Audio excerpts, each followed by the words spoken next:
तो है ये बनता है शायद इसका कुछ सब्जी है कुछ। तो खाते हैं इसका फलो, ये फल जो है ना ये हाँ जी। Hello everyone, good morning. अभी सुबह सुबह का टाइम है, जैसे कि शक्ल देख के आपको पता ही लग रहा होगा कि सुबह का टाइम है। सुबह के 6:15 हो रहे हैं। पीछे टीवी की आवाज़ भी आपको सुनाई दे रही होगी। तो अभी मैंने सुबह सुबह ब्लॉग आज स्टार्ट कर दिया। बाहर का मौसम बड़ा अच्छा बन रहा है, तो वो नज़ारे मैं आपको दिखाने थे। मैंने जैसे ही बाहर देखा ना, सबसे पहले तो मैंने अपने हस्बैंड के लिए वो सुबह सुबह चले जाते हैं, जैसे मैंने बताया था आपको पहले वाले ब्लॉग में भी, तो उनके लिए ब्रेकफास्ट तैयार किया। फिर अभी उसके बाद अब खुद एक्सरसाइज वगैरह की। उसके बाद मैं कब से देख रही थी बाहर के नज़ारे आपको दिखाऊंगी, तो फटाफट से वो जाए ना, इसलिए मैं पहले आपको बाहर के नज़ारे दिखा लेती हूँ, फिर करती हूँ। देखिए ये नज़ारे और मधुर मधुर कोयल की आवाज़ सुनो।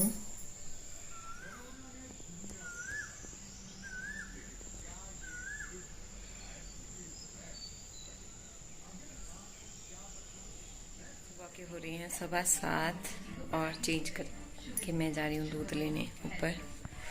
पता नहीं, वैसे तो 7:15 का टाइम है, पर गाड़ी पहुँचती 7:30, कई बार 8 भी बज जाते हैं, पर जाना तो पड़ेगा। चलिए।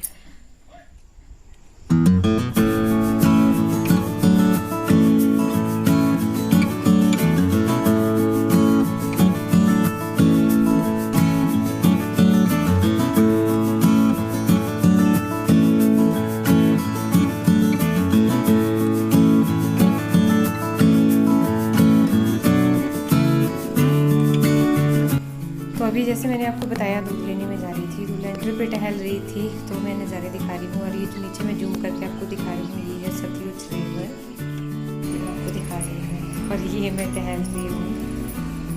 सुबह के 8 बज रहे हैं, मतलब 7:55 हो गए और दूध की गाड़ी अभी तक नहीं आई है। मैंने अभी आपको नज़ारे दिखाए और साथ में मैं सिलेंडर पे टहल रही हूँ कि वॉक हो जाएगी मेरी सुबह सुबह। नीचे से तो मैं आ गई ऊपर, पर अभी कहीं भी गाड़ी नहीं दिख रही है।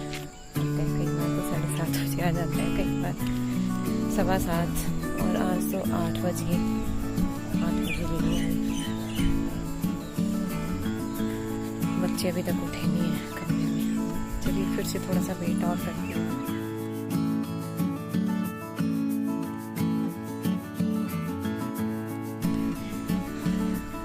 8:45 हो रहे हैं और अभी मैं दूध लेके आई, तो हद्दी हो गई। 8:45 हो गए, दूध वाली गाड़ी नहीं आई। बाद में पता चला कि रोड ब्लॉक हो गया है 8:15 बजे के आसपास।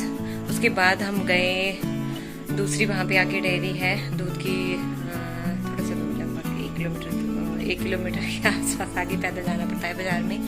तो वहाँ से डेयरी से दूध लेके आया। वहाँ पे बहुत लंबी लाइन लगी थी, क्योंकि गाड़ी वाला जाया नहीं था दूध लेने। जैसे रोड मैंने बताया आपको ब्लॉक हो गया था, तो नहीं आया गाड़ी वाला, तो यार पैदल जाना पड़ा वहाँ पे। और पैदल वापस से आई फिर, और जग लेके गई थी, मैंने आपको दिखाया अभी, वो जग में मैं दूध लेके आई। चलिए ठीक है।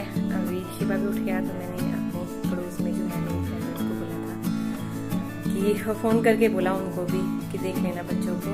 और साथ में थी 2-3 औरतें, और ऐसे ही होली में गई थी। मेरे बालों में कंघी भी कुछ भी नहीं की थी। बस मैं सोचा बस यहाँ से 5-7 सीढ़ियाँ चढ़ के तो ऊपर जाऊंगी, रोज तो आता है, पर आज पता लगा रोड ब्लॉक हो गया। फाइनली यार दूध आ गया, पर ये भी मुझे डाउट था कि पता नहीं मिलेगा या नहीं मिलेगा, क्योंकि बहुत लंबी लाइन लगी थी वहाँ पे भी। चलिए मिल गया। अपना तो कुछ नहीं है, पर बच्चों को दूध चाहिए होता है। जैसे मक्खी आ रही है बार बार यहाँ पे, बच्चों को दूध, और शिवा को तो 3 टाइम उसको दूध चाहिए ही होता है। उसको दूध के बिना तो वो रह नहीं सकता, इसीलिए फिर लिया। चलिए फाइनली अंत भला तो सब कुछ मिल गया, दूध, वो बड़ी बात है। ठीक है, इसको मैं पिला अभी दूध को बॉईल कर लेती हूँ फटाफट से। शुभी तो सोई है अभी तक, 9 बजे उठती है। आजकल इसका टाइम टेबल बिल्कुल खराब हो गया है। स्कूल नहीं जाना होता तो 9 बजे उठेगी, 8:30 बजे के बाद ही उठेगी, वो भी मैं उठा के करूंगी तभी उठेगी, ऐसे नहीं उठेगी। चलिए फटाफट से दूध को बॉईल कर लेती हूँ और बच्चों के लिए बनाती हूँ फटाफट से परांठे। तो दूध को मैं यहाँ पर छान रही हूँ और इसको बॉईल होने के लिए रख देती हूँ। और जब तक मेरा दूध बॉईल होता है तब तक हम बना लेते हैं परांठे। तो थोड़े से जो आपको नीचे दिख रहे हैं वो हैं थोड़े से आलू जो सुबह के बचे हुए थे। साथ में अब मैं इसके अंदर डाल रही हूँ बेसन।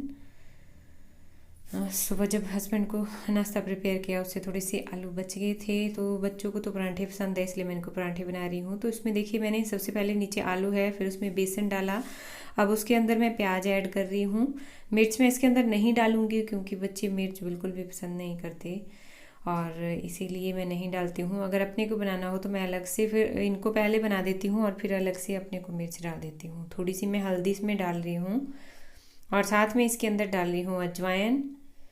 अजवाइन मैं थोड़ी सी ज़रूर डाल देती हूँ क्योंकि खाना डाइजेस्ट करने में बहुत अच्छी होती है, तो इसलिए मैं थोड़ी सी डाल देती हूँ। इसके अंदर नमक ऐड कर रही हूँ और मैं सीधा ऐसे ही डाल रही हूँ ढक्कन से, मतलब सीधा ही। तो जब तक देखिए मेरा दूध बॉईल होता है तब तक मैं ये मसाला प्रिपेयर कर लेती हूँ। और दूध देखिए बॉईल हो रहा है। और एक मैं आपको दूध टिप देने वाली हूँ, जब भी आपका दूध देखिए इस तरह से बॉईल अचानक से आ जाए और रोकना मुश्किल हो तो उसमें थोड़े से पानी, ठंडा पानी आपको डाल देना। ठंडे पानी के थोड़े से छींटे मार दीजिए, उससे पानी फिर दूध जो बॉईल हो रहा है वो रुक जाता है, एकदम से बैठ जाता है फिर।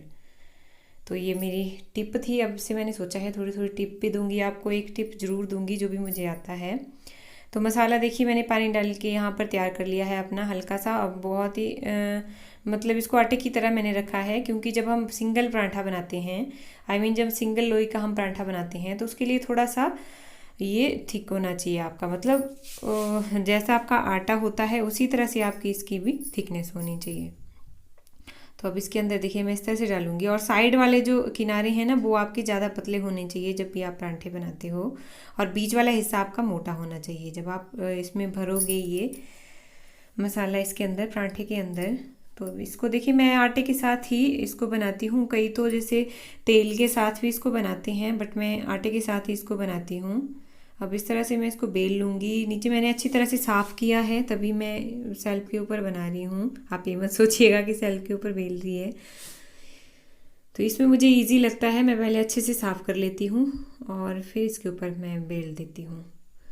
तो ये देखिए हमारा परांठा कुछ इस तरह से तैयार है। सारी लोइयाँ मैंने जितने भी परांठे बनने थे उनकी लोइयाँ मैंने बना के तैयार कर ली है। फिर इससे ईजी रहता है बहुत परांठे बनाने में। लोई मैं तैयार कर लेती हूँ, जैसे 5-6 परांठे बनाने हो तो पहले उनकी लोइयाँ तैयार कर लूँगी, फिर पेस्टिंग कर लूँगी उनकी और उसके बाद फिर मैं उनको बनाती हूँ। तो तब तक तवा भी अच्छे से गर्म हो जाता है और बनाने में भी बहुत ही आसानी रहती है, आलस नहीं लगता फिर। तो घी मैं सीधा चम्मच से ही लगा रही हूँ और घी मुझे थोड़ा ज़्यादा चाहिए होता है तो फिर मैं घी लगा रही हूँ यहाँ पर। और ये वाले परांठे भी ना बहुत टेस्टी बनते हैं।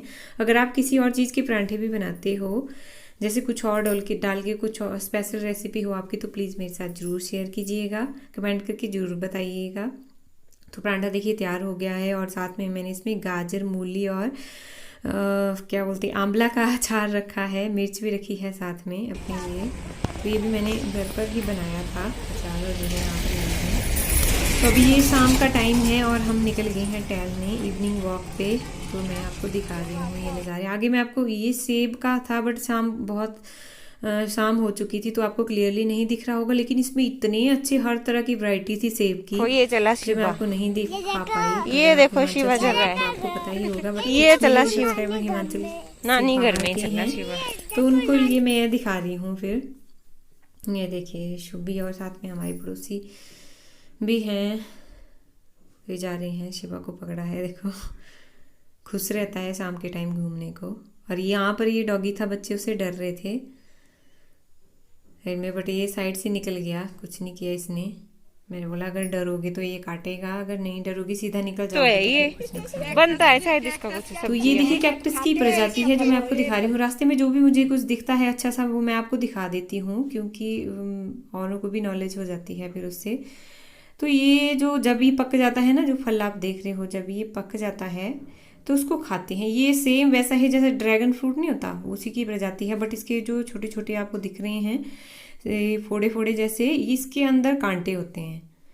और जैसे ही हाथ लगेगा, कांटे भी बिल्कुल जैसे कैटरपिलर नहीं होती उसके बाल की तरह इसके कांटे होते हैं। ये चुभ जाती है तो बोलते हैं कि कौन खाएगा इस फ्रूट को। पर देखा था मैंने अपने गांव में, तो खाते थे हमारे वहाँ पर। ये देखिए फ्लावर इसमें लगे हैं, बट ये जब पक जाता है तो बिल्कुल पीला हो जाता है। और ये जो नीचे आपको दिख रही है पानी की बॉडी, ये मेरी फ्रेंड ने मुझे बताई थी कि यहाँ से वो पानी ले जाते थे, लगभग 1 किलोमीटर की दूरी पर है ये, जब पानी नहीं होता था यहाँ पर। तो काफ़ी अच्छी बनाई है इन्होंने। तो साथ में इसी के साथ ब्लॉग का अंत भी कर रही हूँ। Thanks for watching.